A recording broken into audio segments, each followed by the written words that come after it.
यास तूफान नुकसान के निशान छोड़ते हुए निकल गया है। यास का सबसे ज्यादा असर पश्चिम बंगाल और ओडिशा पर पड़ा और पीएम नरेंद्र मोदी ने आज इन दोनों राज्यों के प्रभावित स्थलों का हवाई सर्वेक्षण किया। पीएम ने दोनों ही राज्यों में अलग अलग समीक्षा बैठक भी की, लेकिन पश्चिम बंगाल की समीक्षा बैठक में साफ हो गया कि बीजेपी और टीएमसी के बीच विधानसभा चुनावों के दौरान जो दूरियां थी वो और बढ़ गई हैं।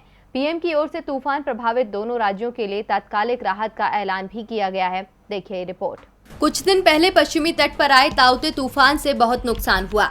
वहीं अब यास तूफान की वजह से बंगाल और ओडिशा में 20 लाख से ज्यादा लोग प्रभावित हुए हैं। बंगाल में बुधवार को 130 से 145 किलोमीटर प्रति घंटे की रफ्तार से हवाएं चली और जमकर बारिश हुई, जबकि ओडिशा में हवाओं की स्पीड 150 के पार पहुंच गई थी।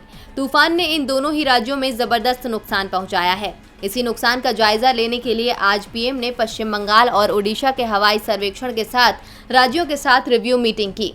प्रधानमंत्री नरेंद्र मोदी आज सुबह भुवनेश्वर पहुंचे और यहां एक बैठक में यास से ओडिशा के इलाकों में हुए नुकसान की समीक्षा की। इस दौरान ओडिशा के मुख्यमंत्री ने बार बार आने वाले चक्रवात की समस्या से निजात के लिए दीर्घकालिक समाधान किए जाने पर जोर दिया।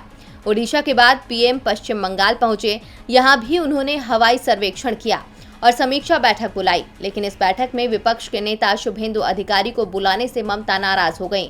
ममता की ओर से इस नाराजगी को सार्वजनिक तो नहीं किया गया, लेकिन पीएम की बैठक में उनके देरी से पहुंचने और तुरंत निकलने से राजनीति शुरू हो गई है। ममता ने ट्वीट करते हुए कहा कि हिंगलगंज और सागर में समीक्षा बैठक के बाद मैं प्रधानमंत्री से कलाईकुंडा में मिली और उन्हें तूफान के बाद बंगाल की स्थिति से अवगत कराया।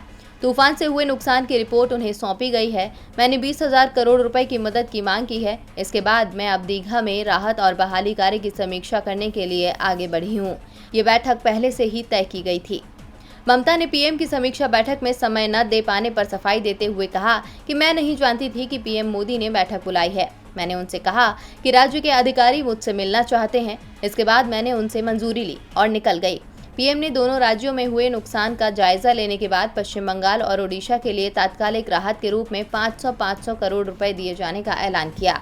वैसे जो नुकसान हुआ है उसे देखते हुए ये राहत बहुत कम है। टीवी लाइव की रिपोर्ट।